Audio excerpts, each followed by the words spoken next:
You're listening to The Streaming Wars, the podcast that discusses all of the latest happenings regarding your favorite streaming services. Find out which service is winning the war this time around. Hello everyone and welcome to the latest episode of The Streaming Wars. I am Dustin and Tony is with me, and we're here to talk all about the content news from the past week and to talk about the next 2 weeks of stuff that's coming up, specifically because Thanksgiving is coming up here in the United States and we're going to be taking a week off due to the holiday. We're going to run down the news from the past week, and in 2 weeks when we have our next content episode, we'll be covering 2 weeks worth of content news, but let's be honest, most news cycles do not have a ton of content, or at least entertainment-wise, there tends not to be a ton of content that's released or announcements released during holiday time. So I can't expect there being that much, and that's also why we decided to take the week off. That being said, there is a good chunk of stuff that's been announced over the past couple weeks, so let's dive into Netflix first. First up, there's a horror thriller revenge series called Brand New Cherry Flavor, and that is currently moving forward over at Netflix. Idris Elba has joined an all-black western called The Harder They Fall. There is a first look and cast announced for the upcoming Fast and the Furious Spy Racers animated series. There is a project that is a prequel to the movie Chinatown that will be teaming Robert Towne with David Fincher. They're teaming up to write the script for a pilot. There's a Kevin Hart series that's it's called Don't F This Up, and it's a comedy docuseries following Kevin Hart as he just progresses in his daily personal life. And that was announced, but that's actually coming in December, so it's not that far out. That was already in the works. It's just been announced.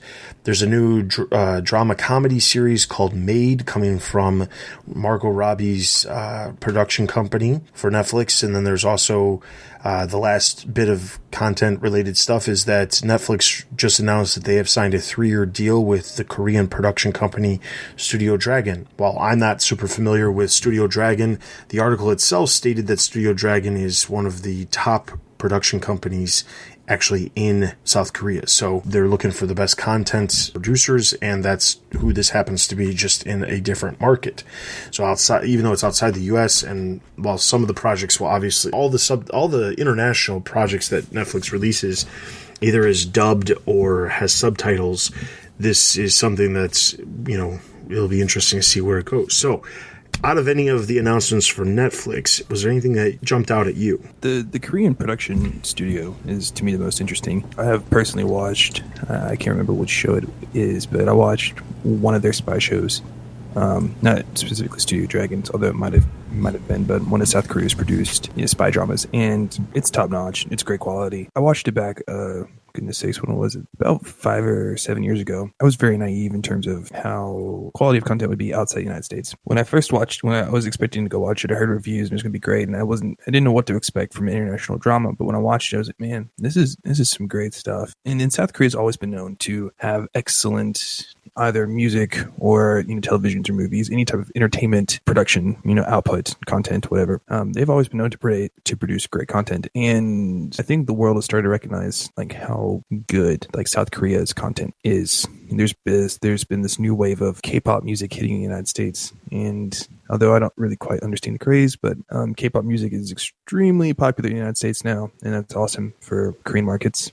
There's always been a big push for Korean movies, and I think that Netflix signing Studio Dragon is great for the international brand, just due to the fact of trying to get a bigger foothold, right, in the China, South Korea, Japan markets, trying to dive even more into those markets, because, right, more people equals more revenue. And so if they can get more into those areas, high densely populated areas with great content, then that's best for Netflix. So partnering with Studio Dragon, with the production company of such a high level, this is a great business move, trying to expand their reach into the international markets. And so, like, usually we don't really talk much about international stuff. It's not necessarily so much because, like, we don't like international things. Just like it seems like there's not that much like consequential international news. But I think this is a very big deal, and it's I wouldn't say a warning sign, but it kind of fits in with Netflix's strategy of going international. We talked about a few episodes ago, Darren and I, quarterly earnings bit about Netflix's strategy and the shareholders, and they mentioned that, not saying that they've kind of hit their benchmark in the United States for the United States subscribers, but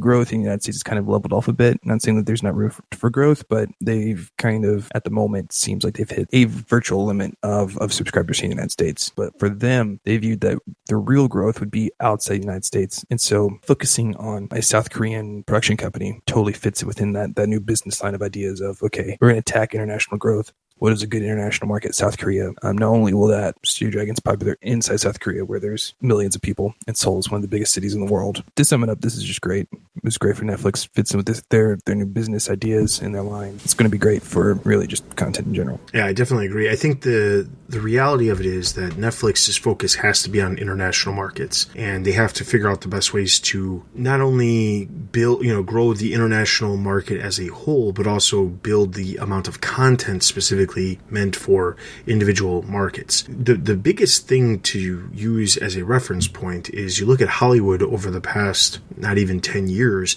There's a lot of movies that have gone the route of trying to do certain aspects that involve the Chinese culture, specifically to try to get the films to be more well received by the Chinese people. And talking about Great Wall with Matt Damon.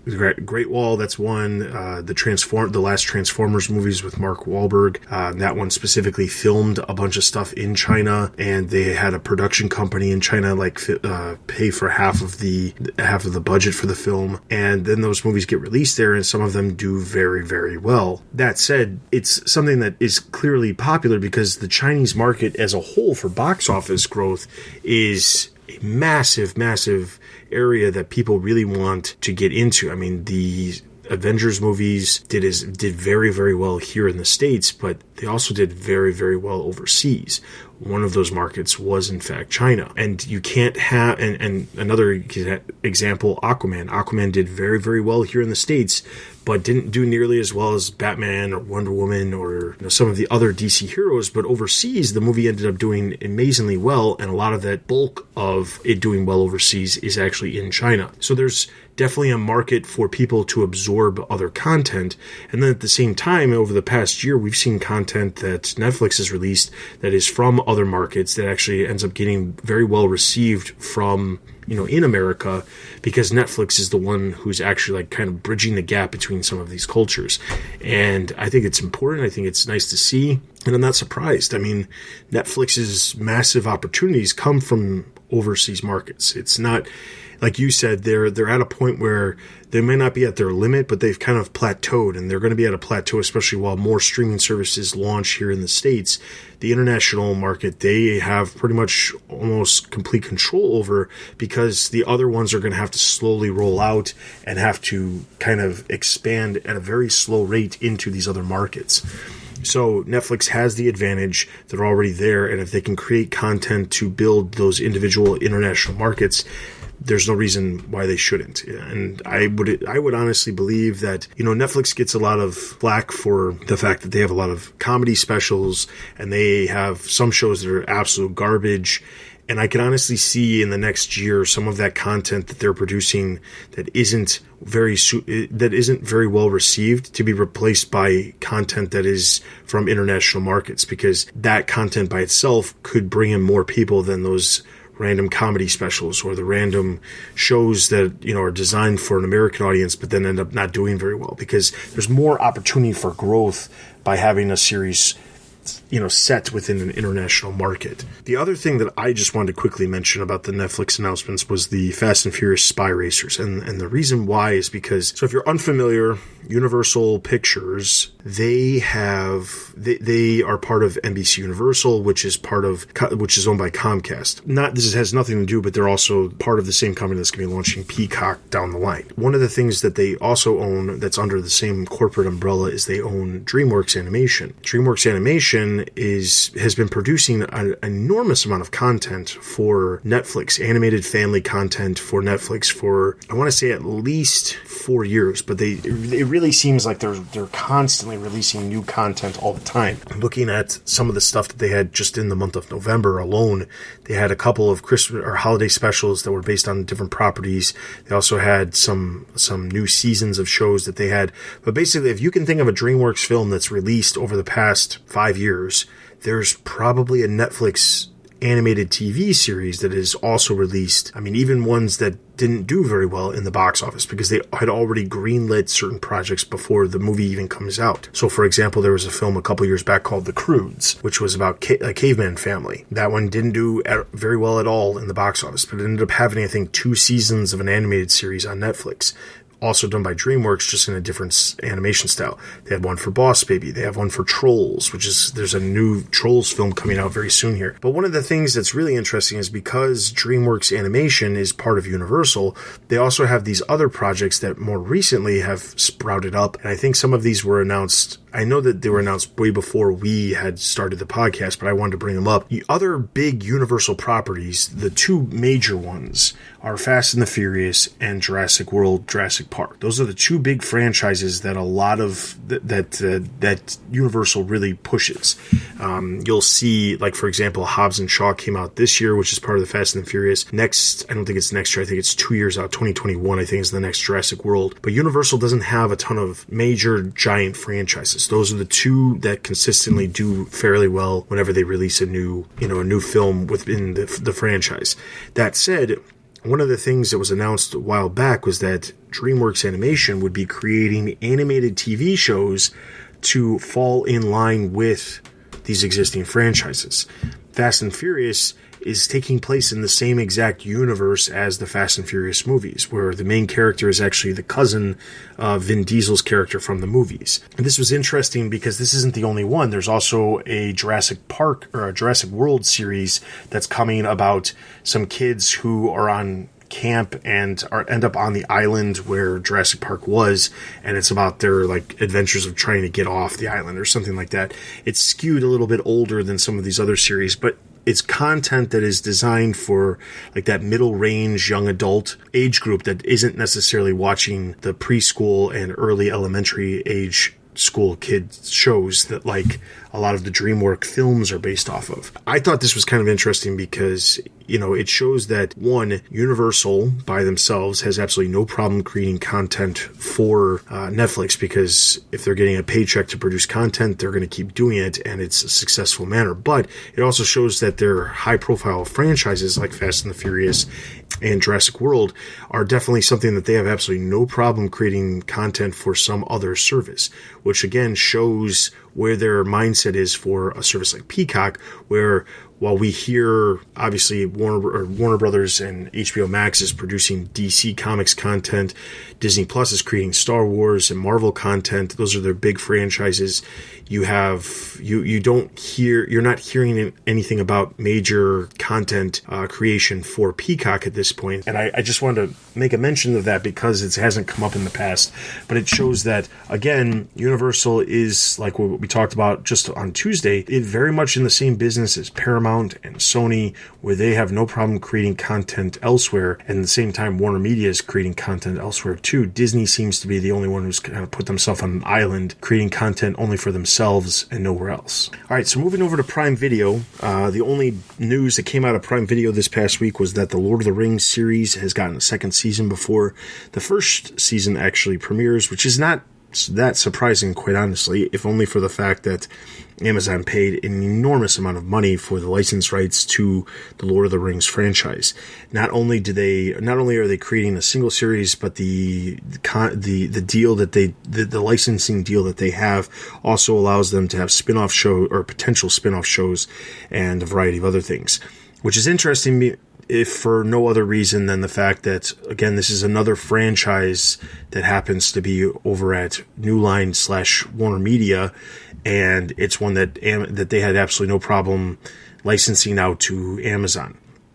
This also goes in line because currently the Harry Potter series, which is another major franchise for Warner Brothers, that franchise is currently licensed over to Universal because of the park-related projects that they have with the Harry Potter and the Wizarding World of Harry Potter that they have at the Universal Studios parks around the world.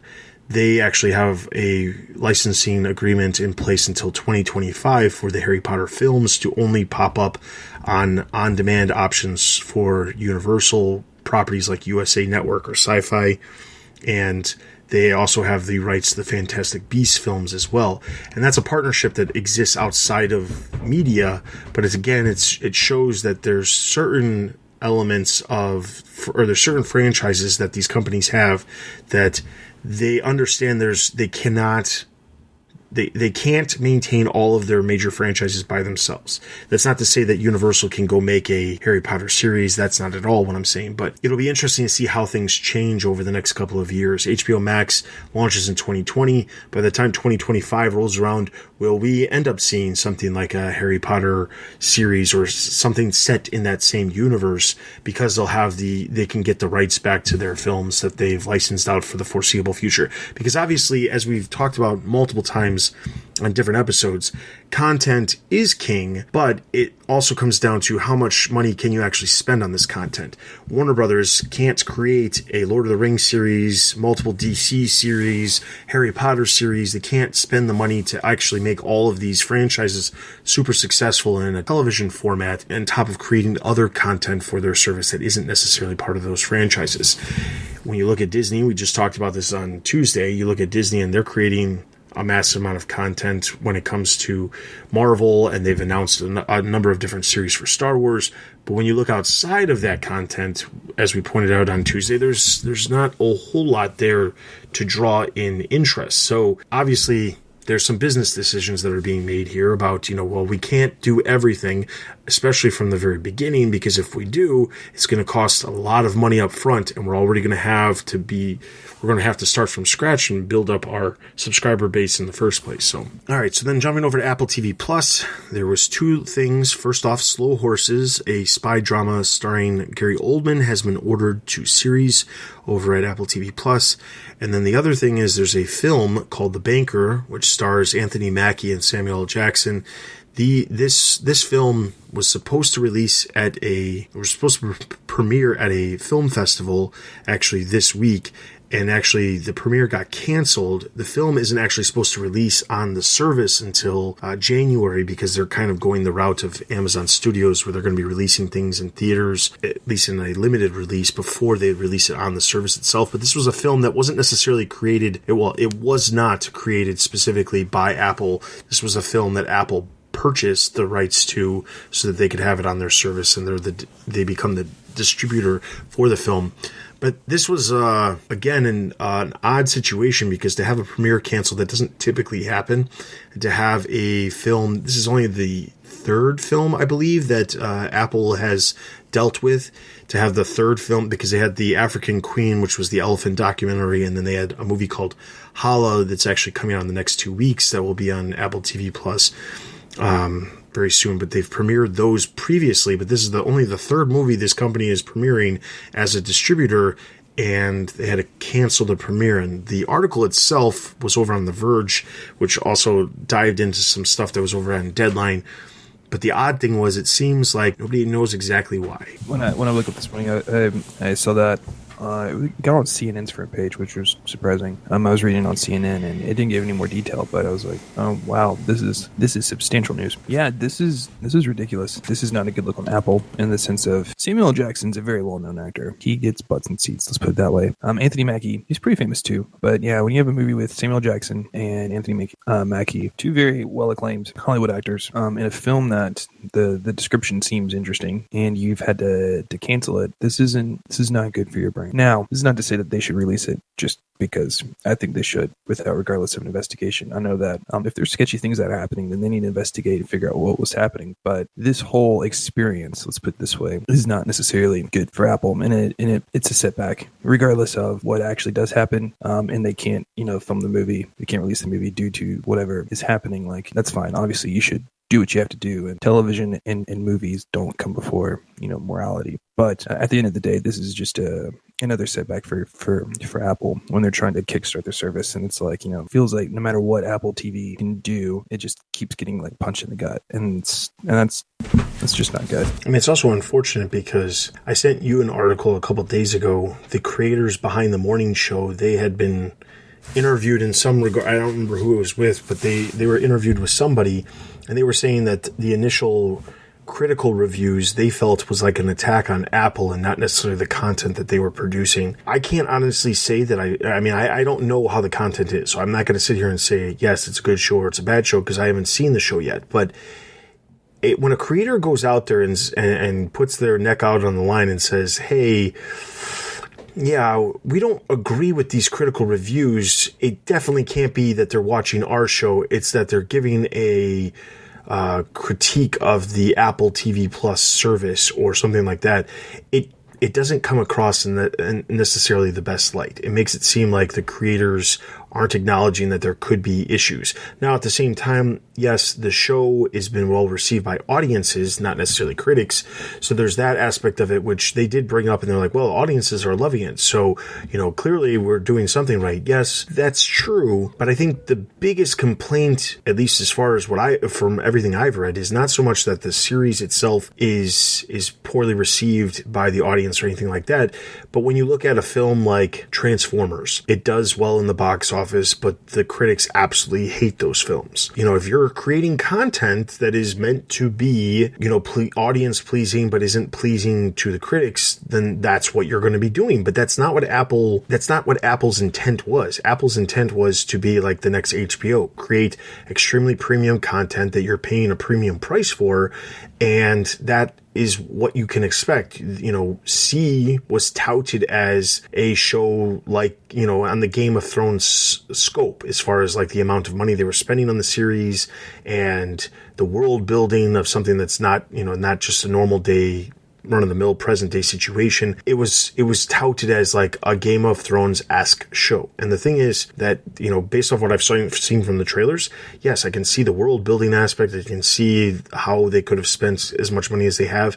But when you're not getting reviews that go in line with some of the stuff that HBO does, then there's a bigger problem at hand. And it's not necessarily whether or not audience likes it. It's not necessarily whether or not the critics specifically are going to, or whether they are or not going after the service itself. And your show just happens to be the casualty of the service launch. That's not really what the focus is. I mean, the problem is that Apple made a big deal about how this was premium content, and the critics aren't viewing it as premium content.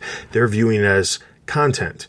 And the audiences are loving it, and that's great. But you can't expect a premium price for a service if you're not delivering a premium content that, critics and the audiences are going to love. And I think that's the bigger issue at hand with Apple TV Plus.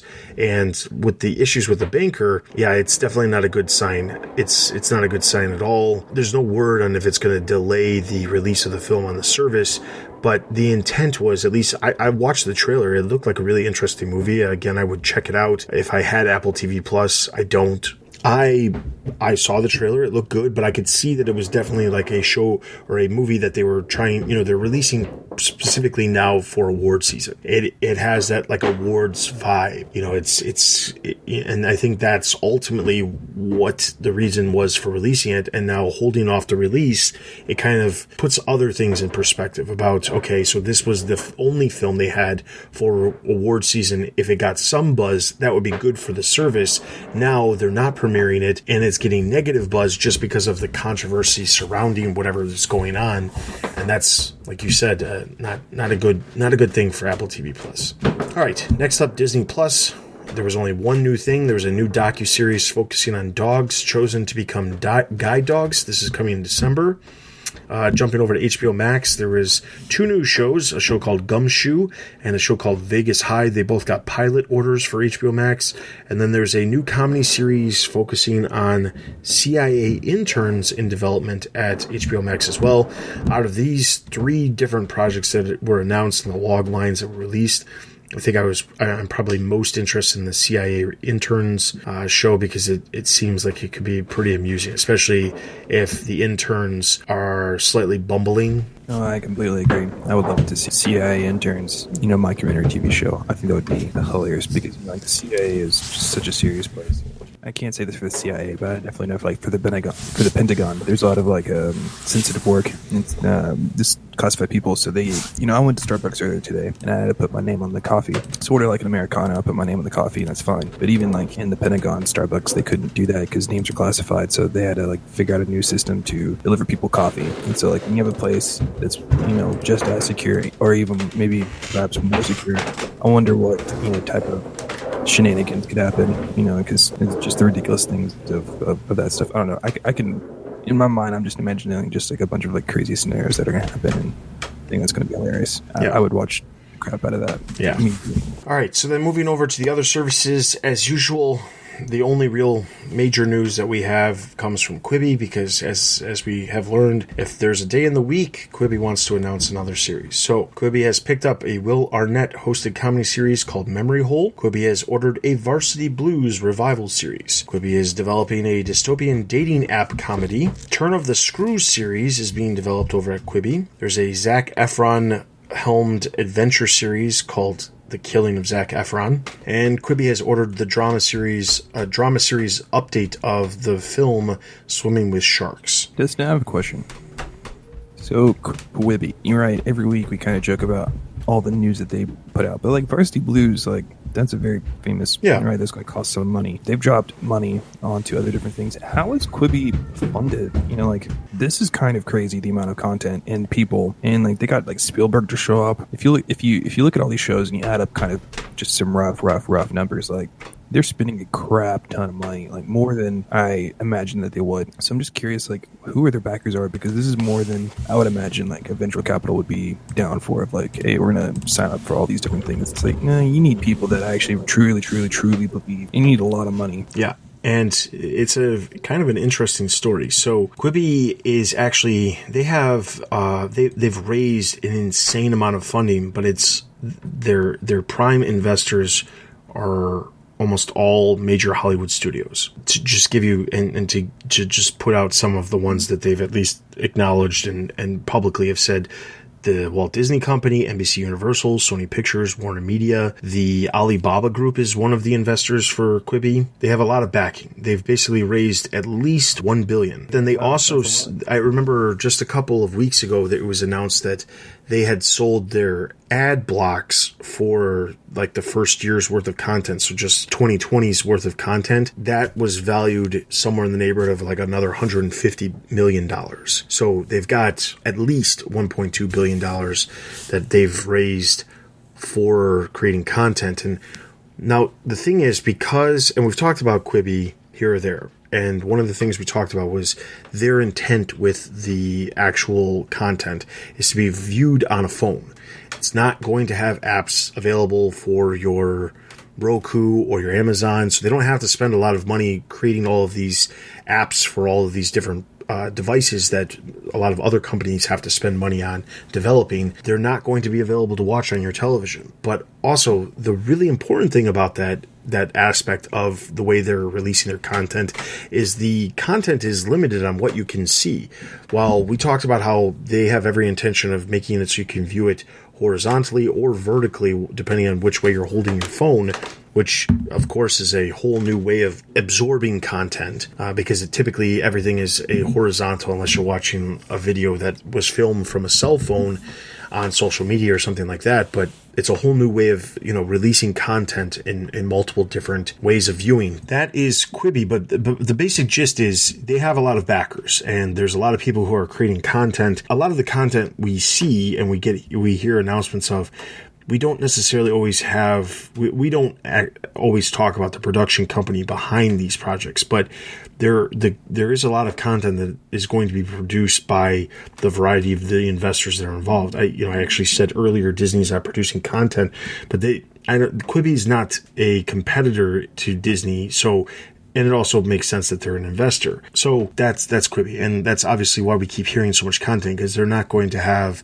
a back catalog, and they're going to need to have enough content where even if it's like a live stream and they constantly have new content, which I believe that is what their intent is. It's like a television screen that you can turn on and there's always a show on, but then you can watch stuff that's previously released as well, because I remember seeing some like scheduling blocks that they released on Twitter a while back. All right, so that is all of the news from the past couple of weeks. Diving into the trailers, there's been a number of new trailers that have released over the past week. First up, The Neighbor, which will appear on Netflix on December 31st. The Confession Killer, also on Netflix on December 6th. Marvel's Runaway Season 3, which will appear over on Hulu on December 13th. Magic for Humans Season 2 on Netflix on December 4th. Home for Christmas over on Netflix on December 5th. There's a new trailer released for The Irishman over on Netflix, and this will release on November 27th. V-Wars Season 1 on Netflix. This will release on December 5th. A Christmas Prince, The Royal Baby on Netflix. This will release on December 5th. Pick of the Litter on Disney Plus. This will release December 20th. Ragnarok on Netflix, which will release on January 31st. And finally, Into the Darkness, A Nasty Piece of Work, over on Hulu on December 6th. So out of all these trailers that released, the only one that made me more interested or about the same interest level was The Irishman, which dives into our new releases. So let's just talk about new releases over the next couple of weeks. So I know I am interested in checking out The Irishman. I know you said you were interested as well. What is it about The Irishman that makes you want to check it out? I'm a big fan of Scorsese. I'm a big fan of Pacino. I'm a big fan of De Niro. Just watching the trailer, it just really captivates me. It is based on a book. The whole idea, it centers around this mobster's life, and you get to see different periods. So the story is set through like a whole entire man's life, and so you get to see when the characters are young, middle age, and then older. And so seeing a movie that pretty much starts from like birth to death is not one that you really get to see a lot. It's very unique in that fashion. I don't see many movies that do that.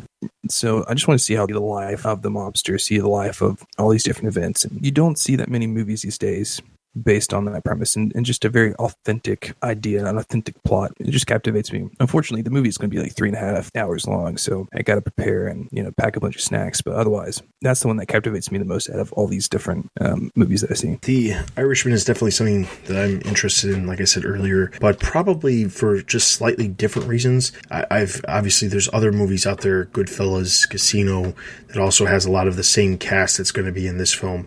But Martin Scorsese is a very good director overall, and he doesn't really attach himself to projects that you wouldn't expect to be very good. So there's that part of it. But then there's also the other part of it is that this is based off of, while it's based off of a book, it's based off of true events as well. It's, the idea is that it's following a character, a person who actually dealt with a lot of the mafia, Teamsters, Jimmy Hoffa. And I'll be honest, Jimmy Hoffa, I know the name, I know the circumstances that, he disappeared and nobody knew where he went.